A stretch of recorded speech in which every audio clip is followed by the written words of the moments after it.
phép được chào đón lên sân khấu bà Dorsati Madani, chuyên gia kinh tế cao cấp Ngân hàng Thế giới World Bank, sẽ trình bày về bức tranh chung kinh tế vĩ mô toàn cầu và đưa ra những kịch bản cụ thể cho nền kinh tế Việt Nam trong vòng 12 tháng tới.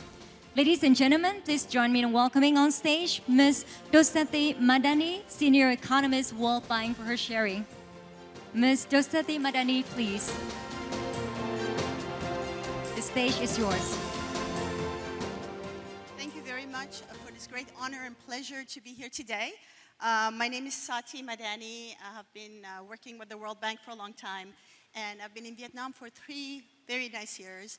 I wanted to share with you today some of the analysis that we've done recently. It may not be exciting as what you do on a daily basis, but hopefully will be helpful in having a greater perspective about what's happening in the world and how we see it as on a more aggregate and global level. So we just put out this paper, Vietnam. We do 2 biannual reports, and they're called Taking Stocks, and they come out in August, which basically, this one came out last week, and then in March, where we look at what has happened in the recent economic developments of Vietnam, and then also what we think is going to happen in the next year or 2. So, as you have already mentioned, and that beautiful video already showed to you, what we know for sure is that the slide deck is going to work. Okay. We know that, obviously, as you've been experiencing yourself pretty evidently, there's been a sharp global slowdown in the economy of the world. And especially for Vietnam, what we look at is the fact that the major trade partners that you have, Europe, US, and China, are experiencing slower growth. Now, as you can see in the figure in the table up above, the predictions for this year are much lower than they had been in January, for example, both by us, for the World Bank, but also by other organizations like the IMF. And what we expect for next year is also not a very strong recovery. It will be a slow and moderate recovery going forward. With China, we had expected a strong rebound coming out of COVID. And unfortunately, what we saw was that does not necessarily materialize up to now. And, we've seen that the consumer rebound has basically fizzled out, and that there are now issues raising in the real estate market there, then increasing the uncertainty around the recovery pace of China for us. On top of it, what we look at the global trade goods, what we noticed, the major recovery that we saw in 2021 for the world, and then again in 2022, now we see that that's going to be a much weaker recovery going forward for 2023 and 2024. Now, the orange little bars that you see are actually the June 23 forecasts. So the latest forecasts that have been done for trade. And as you can see, they're meager compared to what we have seen during 2020, but also before the COVID period. Moving forward, what we see that it gets replicated, or it gets reflected in the economy of Vietnam pretty directly. Why do we see that? Export-related activities account for about 50% of the value addition in Vietnam. So being an open economy has a lot of very great benefits, but it also exposes the economy to external shocks, unfortunately. So how to build resilience in your trade, how to build resilience in the exports, that's one of the questions I think that is really important going forward for Vietnam. And you see that representation coming through as exports dropped and contracted, so did industrial activities, industrial production, right? A very close correlation between the 2 dynamics, right? But that's the external side of the story. Now you have the domestic side of the story. So what happened domestically? Domestically, you had a fading post-COVID effect. In post-COVID, there was a huge recovery. You look at the graph on the right-hand side, it's a massive recovery. And that's represented through retail sales, basically, mostly. That also includes recovery in accommodation, in tourism, that's been ongoing. So, great recovery. But what happened then is that as, it normalizes, right? After a while, it normalizes, but it has dropped below what it used to be before COVID now. Now, the growth rate in June was around 6.5% growth, while if you look at the pre-COVID period, it was around 12%. That drop below the average, below the trend, comes from basically consumer confidence becoming less certain, the uncertainty associated with people getting a bit more nervous about consuming, and then therefore holding back domestic consumption and focusing more on main products, food, education, stuff like that, that are core, core products that you use. On the right-hand side, what we see that is that uncertainty is reflected in a sharp drop in private investment. Private investment, which is the yellow bar, you can see, fell from over 36% contribution to overall investment to a very tiny little bar by the end of the fiscal year. So that's the uncertainty that you're feeling, both because of exports and also because of a slowdown in domestic consumption. Oh, sorry. I'm not technologically advanced, I have to tell you. Show me where to point. So anyways, coming back to the storyline, now we know that there's a slump in exports and there's a slowdown in domestic demand, and that's how you end up with the 3.72 you've been talking about. Now, I went through this whole discussion because now I want to talk about what happens next, right? So you know what the dynamics and the factors of growth are. So what we have seen is basically a moderation, which is pretty sharp for Vietnam. But realistically, if you look around the world, Vietnam has done extremely well. During COVID, and even now, many countries would love to have a growth rate of 3.7% for the first year, half of the year. So I think we need to also put things a little bit in perspective. Anyways, so we have the drivers of growth, and we also noted, as you noted, and if experiencing, inflation has fallen, which is again a very good sign for the economy and for the economic activities going forward. So, but one of the things we've also seen, and I'm sure you have experienced, is to slow down in your revenues, in your exports, potentially laying off workers or putting them on holidays, etc. That is being pretty obviously registered. So we see that there was a survey done of 10,000 firms, and a lot of them were manufacturing industry firms, and that registered 60% reported fall in revenue by 20%. Around 70% reported that they had to let go workers, more than 5% of their labor force. So all of that also affects domestic consumption, right? It affects domestic consumption because workers who don't have salaries are not going to spend money. So that also is one of the factors to keep in mind. Moving forward, what's going to happen next? So we think, looking at the numbers and the dynamics, that growth this year is going to be around 4.7%. We say this because, as I was telling you the stories, on the demand side, there is some uncertainty. Demand, consumption, private consumption will remain the main driver of your growth this year. So those who are producing for the domestic market, good for you, So on top of it, one of the things we've noticed is that the government is providing a salary increase to the civil servants. That hopefully will help. It's around 20%, 21%. Base salary increase for around 3 million people. So that hopefully will help support aggregate demand, as we call it, or demand.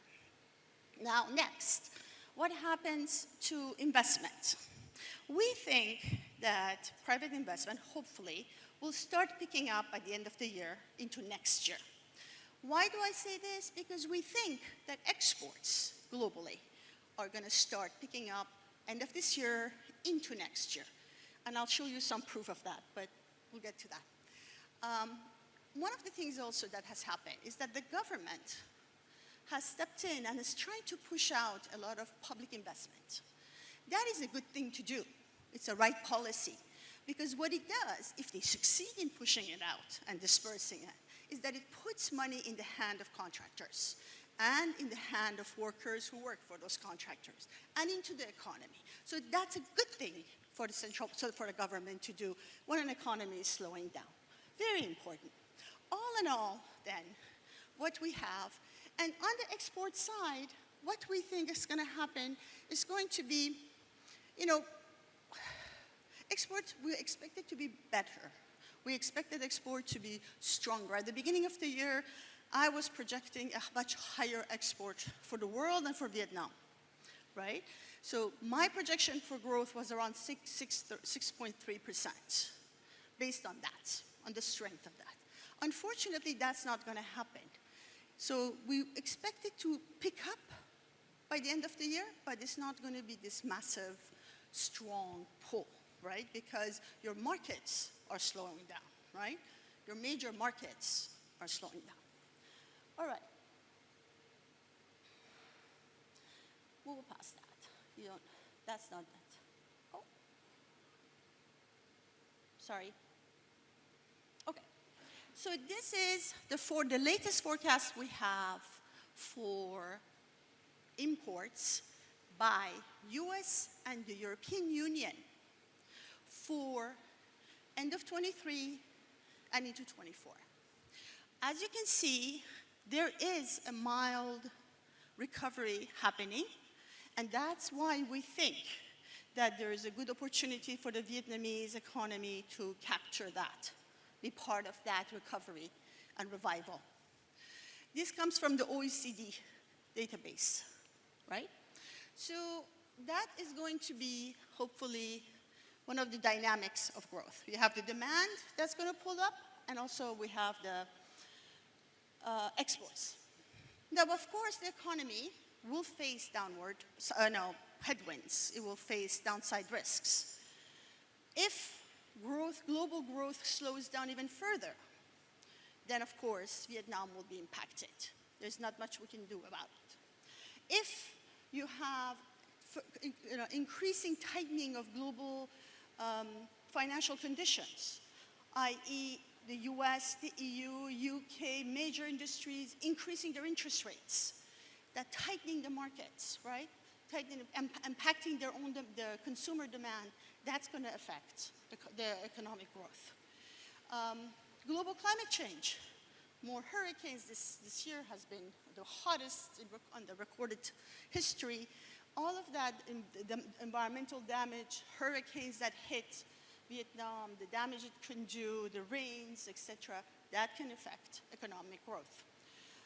Further deterioration of the financial sector conditions. We notice, for example, that NPLs, non-performing loans, have increased. And that is a danger. That is, important to address, to reform the financial sector, to strengthen its resilience to the weakening that's happening. And power shortage. Remember, I don't know if you guys experienced so much of it, but in the north, in Hanoi and environment, we were having rolling brownouts this summer, or in May and June.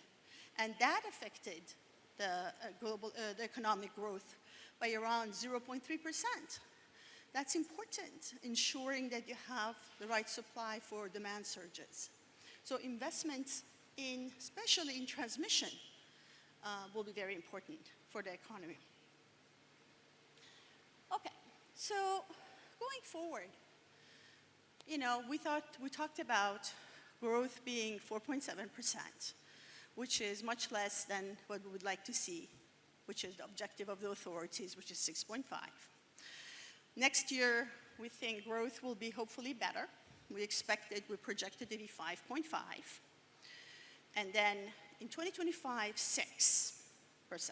So a slow recovery towards economic potential for Vietnam. Now, some of the things that could go along to help support this growth and recovery, I have listed up here. The structural reforms that the government could do. More specifically, I'm really interested in two elements. One of them is this incentivizing green production and innovation. And the other one is supporting skills development. Because going forward, it's not about just going back at 6%. It's much more about how are you going to sustain growing for the next 5, 10, 15 years well, and be able to sustain that kind of rate. And in order to do that, you have to adjust to the realities that's happening in the world. One of them is that more and more of your consumers in the West want green products. And moving to green will help becoming the first mover in moving to economic production of green, producing green, green products, but also cleaning up your oil production system will label you as green and will provide you with an opportunity to capture markets. So that's very important. Of course, innovation, as we know, is going to be critical for this process. But one of the other things that I notice and we talk about on a regular basis is the issue that do we have the right skill set? And how to secure the right skill set? It's a combination, I think, of improving maybe the university systems in terms of the training that is given to the graduates coming out so that they can actually match with firms who are looking for workers, but also maybe of a combination of the firms and the universities working together to develop programs that will then train these young, bright students with the skill sets that they will be able to then turn into a job, right? So I think there's lots to be done in that area, and I think the private sector, especially the leading companies in the country, could be like basically, the trailblazers in this area and contribute tremendously to this process and help themselves also to the best and brightest in the process. So I would highly recommend there would be thinking done on that area. Now, I've talked about the exporting green, and I've talked about skills. One of the two more things I want to talk about, and I will stop that. One is, Vietnam has signed 15, I think just recently 16 actually with Israel, FTAs. Now my question to you guys is, are you actually taking advantage of all these agreements? Are you certain that you're taking advantage of all the benefits that are being provided by these? I'm not sure every company potentially has. And the reason I bring that up is look at that figure up there. It's true that the US, EU, and China are your main trade partners. But then there's another 40% up there of trade partners that are not being focused on, right? There's a lot of opportunities in there. And by diversifying your export markets, you're also building up resilience to shocks that come from individual markets. And I think that's something to consider if you're looking at risk management in your sales. Finally, a subject close to my heart, services sector. I don't think in Vietnam we've paid enough attention to services sector. And what services sector and the subsectors in it, finance sector, logistics, professional services, can actually do for manufacturing. If you have better quality and more sophisticated services, then you can also feed that into your manufacturing process and capture more value addition. And also, basically retain a lot of that revenue that is basically being used abroad. One of the things we notice is that in major corporations, I was using an example, I think it was Mercedes-Benz. they were saying that, the actual car production only captured a quarter of the value that the company was earning. Most of the rest was coming from service, from design, from merchandising, from services, from call centers. All of that are services. And are we really benefiting in Vietnam from, improved, liberalized, higher quality services to achieve that kind of gain and retention in value addition? All right, I think I've just run out of my time. I wanted to talk to you just 2 minutes on the financial sector reform. It may be of interest to you guys because I know it's always a constraint for businessmen and businesswomen. But I think one of the things we need to do, at least the government, we have been asking or recommending to the government to do, is take a very serious look at the reforms needed in the financial sector to make it basically much more resilient, much more inclusive, so that more businesses and more people can access loans, but also make it stronger, right? So building more in the bank's capital adequacy ratios so that they are more risk resilient, strengthening institutional frameworks so that if there is a crisis, they can address it and it doesn't affect the real economy, it doesn't spill over, and strengthening bank resolution. I am truly now stopping because I'm going over. But thank you very much for your time, and wishing you good health and good continuation of this meeting. Thank you.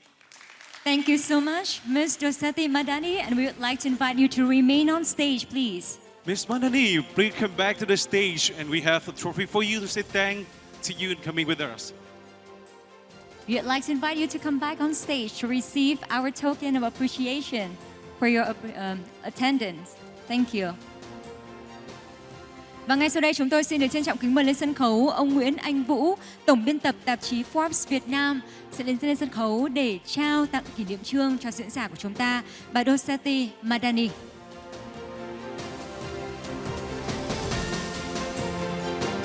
Một lần nữa chúng tôi xin được cảm ơn phần trình bày đầu tiên về bức tranh chung kinh tế vĩ mô toàn cầu và đã đưa ra những kịch bản cụ thể với nền kinh tế Việt Nam trong 12 tháng tới. Xin được cảm ơn phần chia sẻ đến từ bà Dorsati Madani, chuyên gia kinh tế cao cấp Ngân hàng Thế giới World Bank. Thank you from Forbes Việt Nam. Thank you. Xin được cảm ơn anh